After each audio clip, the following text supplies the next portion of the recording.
Sungguh-sungguh Allah sangat ridho ketika seorang hamba itu makan ketika sesuap nasi dia muji Allah, ketika minum seteguk nasi dia muji Allah. Itu kalau orang diridhoni Allah itu wali betul. Itu untuk jadi wali itu gampang. Kamu makan ridho, kamu ninjak buminya Allah ridho seneng, kamu hidup keseharian aman seneng. Nah ini supaya sampean kita semua ngaji betapa panduan Rasulullah untuk menggapai ridho Allah itu banyak yang keseharian sekali. Saking kesehariannya banyak dalam hadis dan itu sahih. Nabi menyebut hal-hal yang keseharian. Hatta ma tas'alu fi imra'atika, kamu punya uang kemudian istri kamu bisa makan, itu ibadah. Bahkan sebagian ibadah itu dicontohkan Nabi yang akhirnya diprotes sahabat, yaitu wa fi buti ahadikum sedekah, kamu menggauli istri kamu itu ya sedekah. Sampai sahabat bilang, yang benar ya Rasulullah, ayati ahaduna syahwatahu wa huwa lahu ajrun, masa urusan biologis, urusan syahwat kemudian dia dapat pahala. Nabi menjawab, alaysa lawadu'aha fi haramin akana alaihi wisrun, bagaimana kalau dia meletakkan ke yang tidak benar, itu kan dosa. Nah, hal-hal seperti ini yang saya ingin teman-teman semua, saya juga agak ingin ngaji demi Anda, juga agak ingin. Itu dosa sekali ngaji kok pesanan kelompok tertentu itu gak boleh. Islam itu untuk semua, jadi ya cuma karena di depan saya jenengan ya seakan-akan jenengan korbannya. Itu ada ilmunya dalam usul fikih itu. Jadi orang itu harus ngaji usul fikih. Nama yang disebut, mungkin Mas Sufyan masih ingat zaman ngaji usul fikih, nama yang disebut itu tidak jaminan sebagai prioritas perintah. Jadi misalnya gini, kebetulan yang di depan Nabi itu Abu Dzar, Nabi ya bilang, ya Abu Dzarin ini uhibbuka misalnya, atau ya Mu'ad ini uhibbuka, atau ya Abu Hurairah ini uhibbuka. Banyaklah riwayat yang Nabi nyebut ya Abu Dzarin, ya Mu'ad, ya Abu Hurairah. Kemudian misalnya Nabi meneruskan khitab, ini uhibbuka, saya mencintai kamu, fakul dubur sholatin, atau sebagian riwayat disebut fala tada'an dubura kulli sholatin Allahumma inni ala dzikrika wa syukrika wa husni ibadatik. Saya mencintai kamu, siapa saja, Mu'ad bisa, Abu Dzar bisa, siapa. Saya mencintai kamu, mohon kalau habis sholat kamu jangan lupa wiridan Allahumma a'inni ala dzikrika wa syukrika wa husni ibadatik. Ya Allah, tolong kami permudah supaya mudah ingat Engkau. Anda tidak bisa mentang-mentang, nama saya Parmin, nama saya Purnomo, itu yang diperintahkan Mu'ad. Jadi yang disebut satu, tapi khitab itu untuk siapa saja. Saya teruskan ya. Jadi saya mohon semua kita melakukan kebaikan itu, kalau dalam kaidah fikih disebut al-yakin la yuzalu bisyak. Banyak kebaikan yang kebenarannya itu 100%. Tidak punya efek samping ke pihak lain, ke kelompok lain, ke komunitas lain. Yaitu tadi misalnya Anda makan, dan itu murah sekali, hanya butuh satu piring. Setiap punyaan kamu muji Allah, setiap minum kamu muji Allah. Itu redaksinya Rasulullah SAW disebut Allah sangat ridho ketika seorang hamba makan, kemudian dia memuji Allah, atau minum kemudian dia muji Allah. Logikanya gampang. Negara seperti ini yang kamu harapkan bentuknya kayak apa, mertua, ipar, komunitas, tetangga, itu nyata terjadi itu kan belum pasti. Sementara yang mesti terjadi adalah kamu butuh makan, kalau tidak mati. Butuh minum, kalau tidak mati. Butuh bumi yang nyaman ditempati, kalau tidak kita juga mati. Sebab itu Allah kalau menyebut nikmatnya itu hal-hal yang keseharian. Alladzi at'amahum min ju'. Allah itu siapa? Allah itu yang menciptakan kamu bisa makan. Tidak berlebihan. Allah itu yang menciptakan kondisi sosial itu ideal. Zaman Nabi itu ya ada orang munafik. Orang-orang pilihan Allah itu juga diuji orang sekelilingnya yang macam-macam.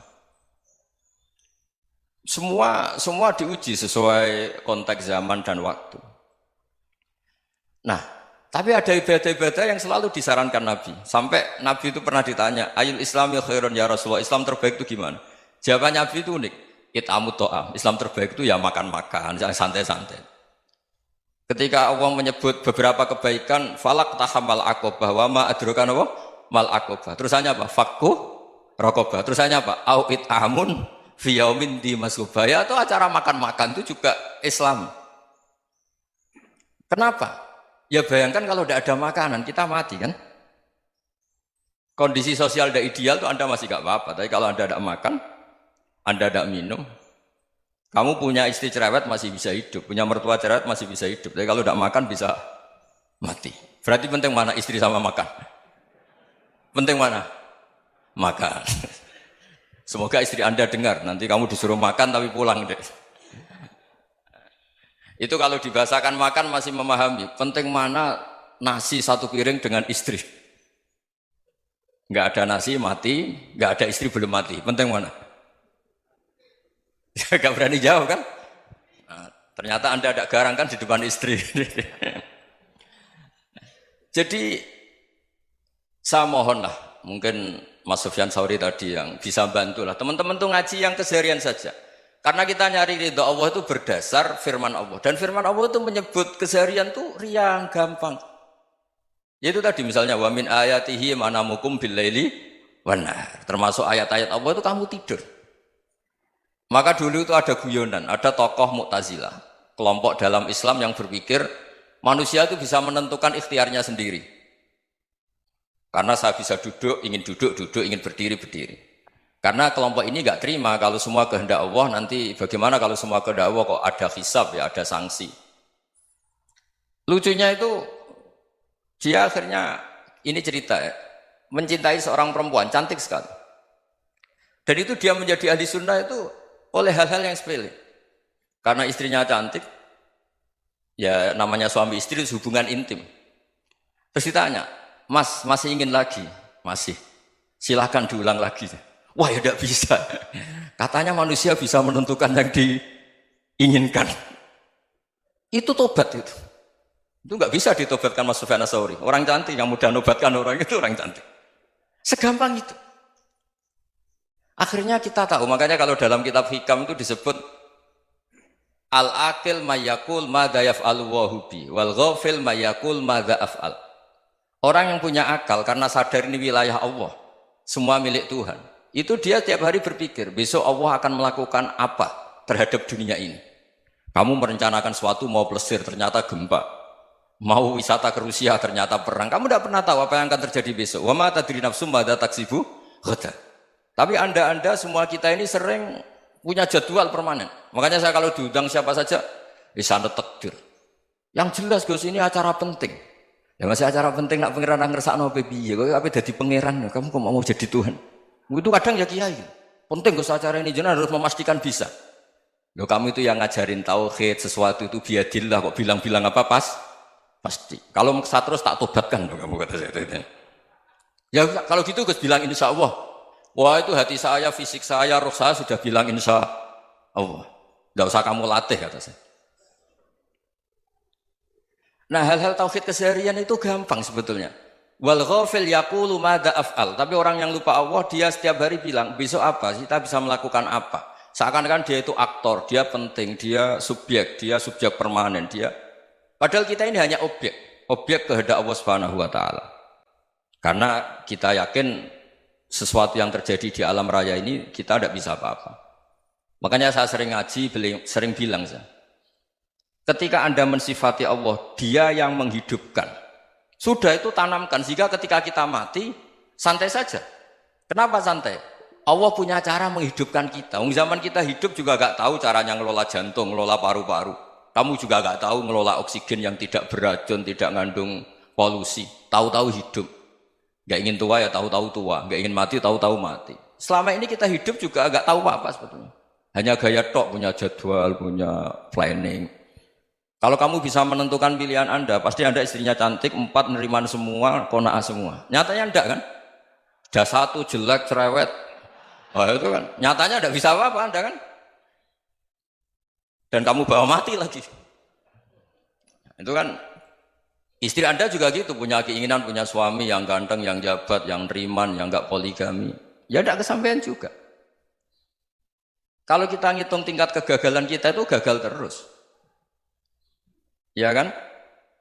Nah, terus ingat Allah. Madza yaf'alu wa hubi. Orang yang punya akal selalu berpikir Allah itu menghendaki apa terhadap saya. Lalu sama-sama orang ngelihat orang yang serius, itu kata Anda itu pemikir berat, serius, senang punya tokoh yang merengut tuh, karena kamu anggap serius.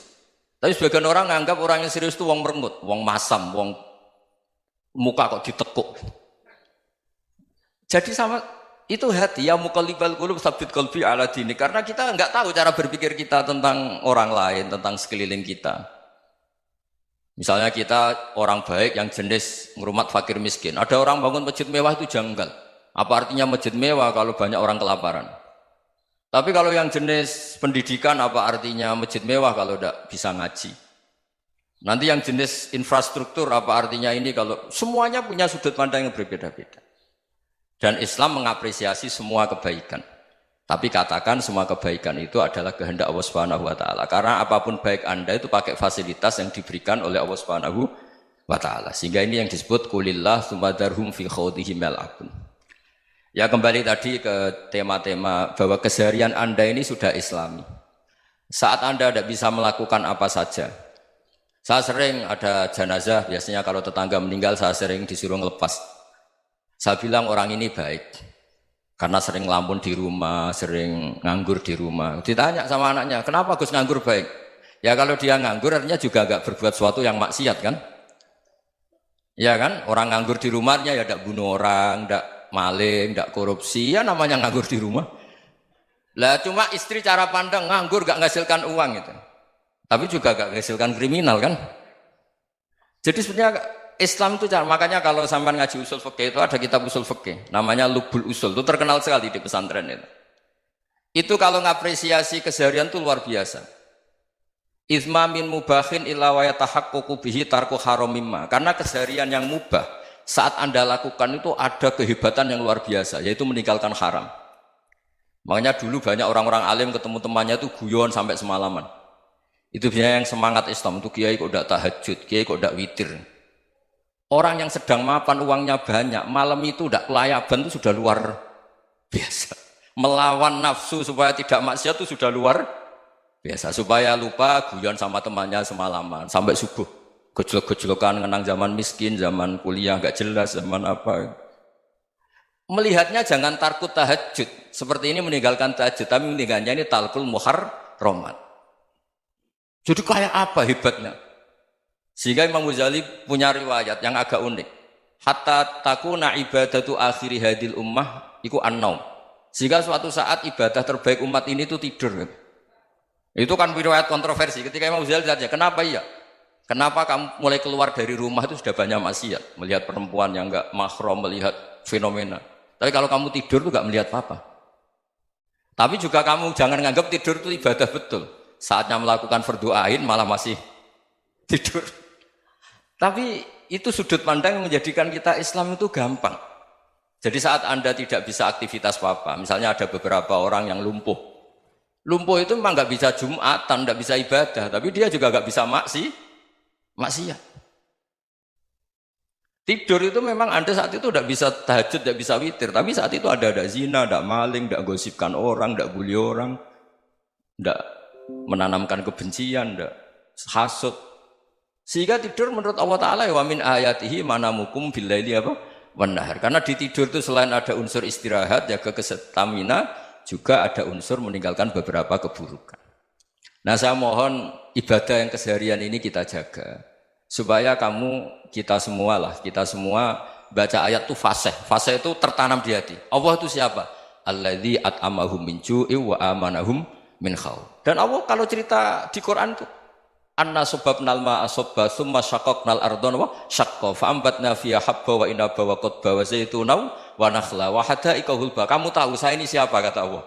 Saya ini adalah Tuhan yang menurunkan air, kemudian ada tanaman banyak.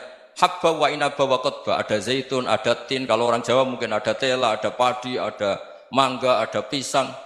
Sudah. Wa inaba wa zaituna wa nakhla wa hadaika hulba, ada perkebunan yang lebat. Tujuannya apa? Mata Allahkum, silahkan kamu pakai, kamu nikmati. Tapi karena kadang kita ini punya ide-ide besar. Tadi untuk syukur saja nunggu punya istri riman, rumah baik, tetangga baik, komunitas baik, semuanya baik baru syukur. Lama-lama nanti ada di surga, syukurnya nunggu surga paling kelas A. Itu sudah ada yang menghuni Rasulullah, kamu nggak boleh di situ. Masa untuk syukur saja? Repotnya Masya Allah. Jadi mohonlah Quran yang kalau Anda hafalkan juz sama itu kan ada ayat-ayat yang kayak tadi. Ya, fal yanzuril insanu ila ta'ami. Coba lihat Apa yang kamu makan ya?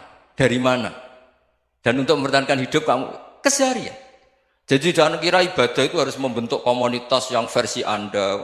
Ibadah itu harus yang hal yang mulu-mulu. Kesehariannya Anda alami. Loh ini saya tidak bikin-bikin. Saya ngaji bukan karena berdasar pesanan. Itu ayat yang saya baca kan betul ada ayatnya kan. Fal yang dzuril insanu ila ta'ami. Anna soba penal ma'a sobba. Thumma syaqaqnal ardo syaqqa. Fa'ambasna fiha habba wa inabau wa qodba. Wa zaitunau wa nakhla wa hadaika ghulba. Terusannya apa? Mata'al lakum. Silakan kamu nikmati. Mata itu silakan kamu nikmati. Ya kayak sampean dikasih hidangan ya makan. Ya sudah makan. Habis makan ya minum. Habis itu ngantuk ya tidur. Ya sudah normal-normal saja. Kayak apa indahnya Islam. Tapi Anda mencari Islam yang gimana lagi? Nah itu yang diajarkan guru-guru kita, diajarkan sanad kita sampai Wali Songo, sampai Rasulullah SAW. Bahwa pada akhirnya ada jihad, ada perang. Itu dulu memang perang, bukan membunuh. Beda. Dulu kita dijajah Belanda ya perang, dan itu normal karena kita dijajah. Jadi ketika orang lain ingin baik sama kita, wa in ahadum minal musyrikin astajaroka ya fajirhu hatta yasma'a kalam Allah. Kalau mereka ingin baik ya kita baik. Makanya ada istilah musta'man, mu'ahad. Kalau mereka ingin damai, berdampingan dengan kemajmukan ya itu yang lebih baik. Karena memang Islam menghormati proses perdamaian. Wa in janahu lis-salmi ya fajnah lah. Kalau ingin damai ya kita harus